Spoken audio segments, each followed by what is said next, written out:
Hello friends, வணக்கம். இன்னைக்கு தீப்ஸ் தமிழ் கிச்சன்ல நம்ம பார்க்க போறது top 5 tasty and quick chutneys. இது வந்து நீங்க இட்லி, தோசை, பணியாரம், ஊத்தாப்பம் இல்ல சப்பாத்தி, ரோட்டி, பூரி இல்ல வந்து snack items like bajji, bonda எது கூட வேணா சர்வ் பண்ணலாம். ஸோ எப்படி செய்யறதுன்னு பார்க்கலாங்க.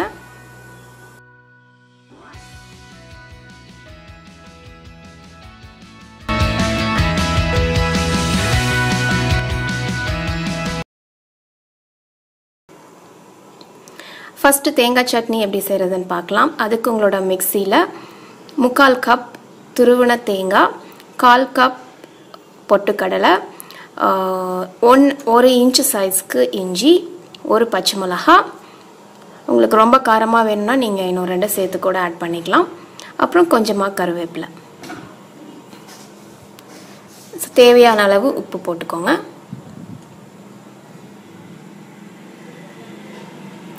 ஒரு 1/2 டம்ளர் இல்லை 3/4 டம்ளர் அளவுக்கு தண்ணி ஆட் பண்ணிக்கோங்க.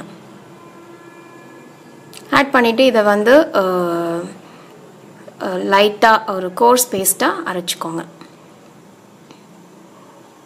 ஸோ நீங்கள் ரெடியாக தேங்காய் திருவி வச்சுருந்தீங்கன்னா இந்த சட்னி 2 நிமிஷத்தில் செஞ்சிடலாங்க. ஸோ தேங்காய் சட்னி ரெடி ஆகிடுச்சு. நீங்கள் வந்து எந்த அளவுக்கு உங்களுக்கு வந்து சட்னியோட கன்சிஸ்டன்சி வேணுமோ அந்த அளவுக்கு நீங்கள் தண்ணி ஆட் பண்ணிக்கலாம். ஸோ ஆட் பண்ணிங்கன்னா தேங்காய் சட்னி ரெடி. இது எப்படி தாளிக்கணும்னா ஒரு பேனில் ஒரு 1/2 டேபிள் ஸ்பூன் எண்ணெய், கொஞ்சமாக பெருங்காயத்தூள், அப்புறம் ஒரு 1/4 டீஸ்பூன் அளவுக்கு கடுகு, அது நல்லா வெடிச்சதுக்கு அப்புறமா 1/2 டேபிள் ஸ்பூன் கடலைப்பருப்பு, அது ப்ரௌன் ஆனதுக்கு அப்புறமா ஒரு கொத்து கருவேப்பிலை ஆட் பண்ணிக்கோங்க. கருவேப்பிலை நல்லா மொறுமொறுன்னு ஆன உடனே இதை எடுத்து நம்ம ரெடியாக வச்சுருக்க சட்னியில் ஆட் பண்ணிட்டிங்கன்னா உங்களோட தேங்காய் சட்னி ரெடி. ஸோ நெக்ஸ்ட்டு தக்காளி சட்னி எப்படி செய்கிறதுன்னு பார்க்கலாம். அதுக்கு ஒரு கடாயில் 1 டேபிள் ஸ்பூன் எண்ணெய் ஆட் பண்ணிக்கோங்க. எண்ணெய் லைட்டாக சூடானதுக்கு அப்புறமா 4 பல்லு பூண்டு, 1/2 இன்ச் அளவுக்கு இஞ்சி, இதை வந்து லைட்டாக ஒரு நிமிஷத்துக்கு மட்டும் ஃப்ரை பண்ணுங்கள். அது லைட்டாக ப்ரௌன் ஆகிற வரைக்கும் ஃப்ரை பண்ணிங்கன்னா போதும்.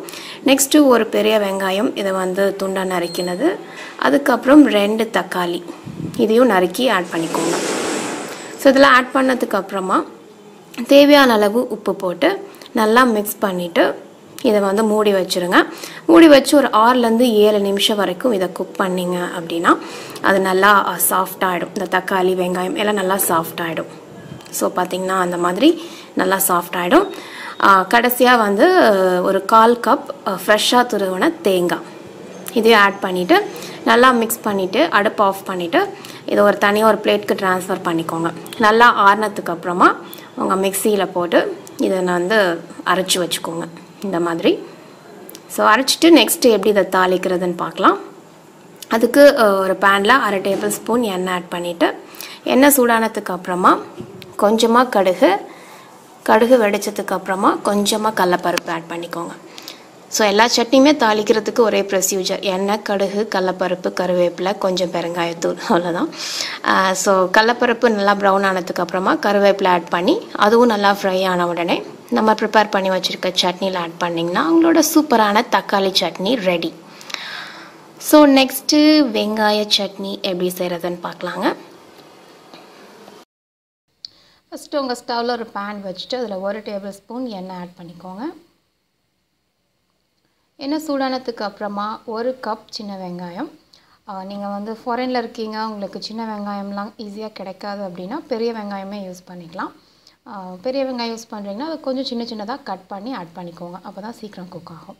ஸோ இது கூட தேவையான அளவு உப்பு போட்டு இதை வந்து ஒரு 2 நிமிஷத்துக்கு லைட் ப்ரௌன் ஆகிற வரைக்கும் ஃப்ரை பண்ணிக்கோங்க. ஸோ இப்போ பார்த்திங்கன்னா வெங்காயம் ஃப்ரை ஆகிடுச்சு. ஸோ நெக்ஸ்ட்டு 3 வரமிளகா, 1/4 எலுமிச்சம்பழம் சைஸுக்கு புளி, அதை ஆட் பண்ணிவிட்டு மறுபடியும் ஒரு 2 நிமிஷத்துக்கு, அதாவது இந்த ஆனியன் வந்து இன்னும் நல்லா ப்ரௌன் ஆகிற வரைக்கும் ஃப்ரை பண்ணிக்கோங்க. அவங்க அடுப்பு வந்து நல்லா மீடியம் ஃப்ளேமில் வச்சுக்கோங்க, தீஞ்சிடக்கூடாது. ஸோ பார்த்திங்கன்னா இன்னும் நல்லா ப்ரௌனாக ஆகிடுச்சு, எல்லாமே நல்லா குக் ஆகிடுச்சு. ஸோ அடுப்பு ஆஃப் பண்ணிவிட்டு இது நல்லா ஆறுனதுக்கு அப்புறமா அவங்க மிக்சியில் ஆட் பண்ணி இதை வந்து ஸ்மூத் பேஸ்ட்டாக அரைச்சிக்கோங்க.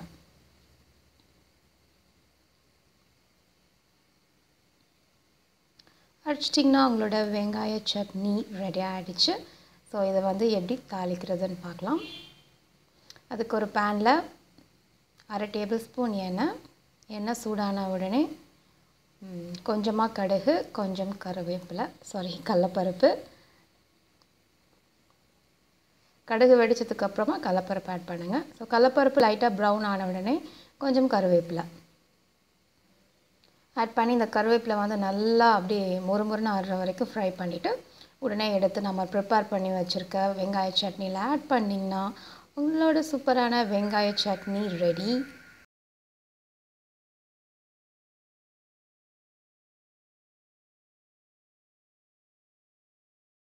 கொத்தமல்லி சட்னி அல்லது க்ரீன் சட்னி எப்படி செய்கிறதுன்னு பார்க்கலாங்க.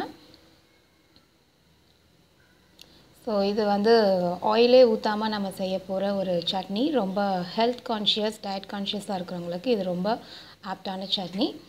ஸோ இதுக்கு வந்து உங்கள் மிக்சியில் ஒரு பச்சை மிளகா, ரொம்ப காரமாக வேணும்னா நீங்கள் இன்னொன்று சேர்த்து ஆட் பண்ணிக்கலாம். நெக்ஸ்ட்டு 1 இன்ச்சு சைஸ்க்கு இஞ்சி, ஒரே ஒரு பல்லு பூண்டு, அப்புறம் 1/4 கப் ப்ளஸ் 2 டேபிள் ஸ்பூன் அளவுக்கு பொட்டுக்கடலை, அதே அளவு ஃப்ரெஷ்ஷாக துருவின தேங்காய், அதாவது 1/4 கப் ப்ளஸ் 2 டேபிள் ஸ்பூன் தேங்காய். அடுத்தது கொத்தமல்லி தழை. இதை வந்து நல்லா துண்டாக கட் பண்ணியிருந்திங்கன்னா ஒரு 2 கப் அளவுக்கு வேணும். இதை ஆட் பண்ணிவிட்டு நெக்ஸ்ட்டு தேவையான அளவு உப்பு போட்டுட்டு ஒரு 1/2 கப் அளவுக்கு தண்ணி ஆட் பண்ணிக்கோங்க. ஆட் பண்ணிவிட்டு இதை நல்லா ஸ்மூத் பேஸ்ட்டாக அரைச்சிக்கோங்க.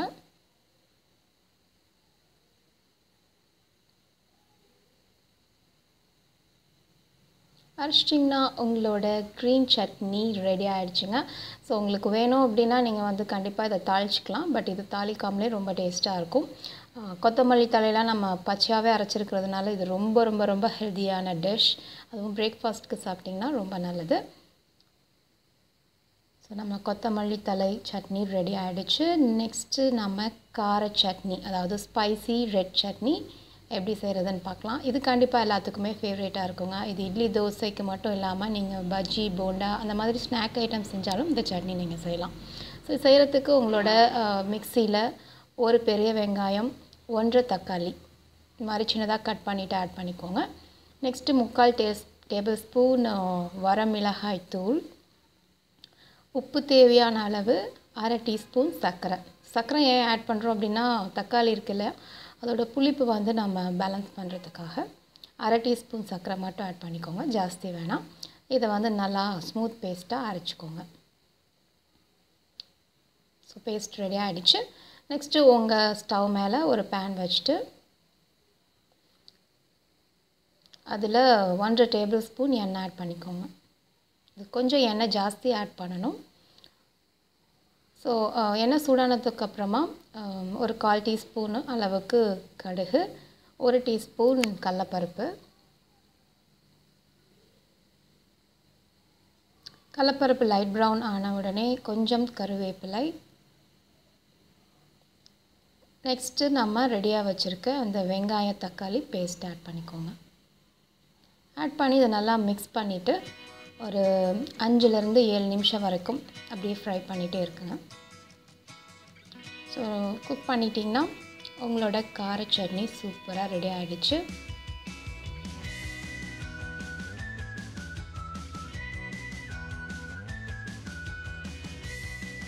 நாம் இப்போ பார்த்த 5 சட்னி, அதாவது தேங்காய் சட்னி, வெங்காய சட்னி, தக்காளி சட்னி, கார சட்னி, அப்புறம் கொத்தமல்லி சட்னி, இது எல்லாமே வந்து நீங்கள் ஜஸ்ட்டு ஒரு 5லேருந்து 7 நிமிஷத்துக்குள்ளே செய்யக்கூடிய ரொம்ப ரொம்ப குயிக்கான, ரொம்ப ஈஸியான, அது மட்டும் இல்லாமல் ரொம்ப ரொம்ப டேஸ்டான சட்னிஸ்.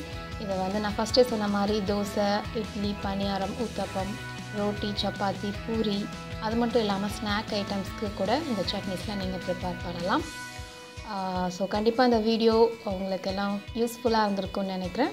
ஸோ யூஸ்ஃபுல்லாக இருந்ததுன்னா மறக்காமல் லைக் பட்டனை கிளிக் பண்ணிவிட்டு இன்னும் சப்ஸ்கிரைப் பண்ணலன்னா சப்ஸ்கிரைப் பண்ணுங்கள்.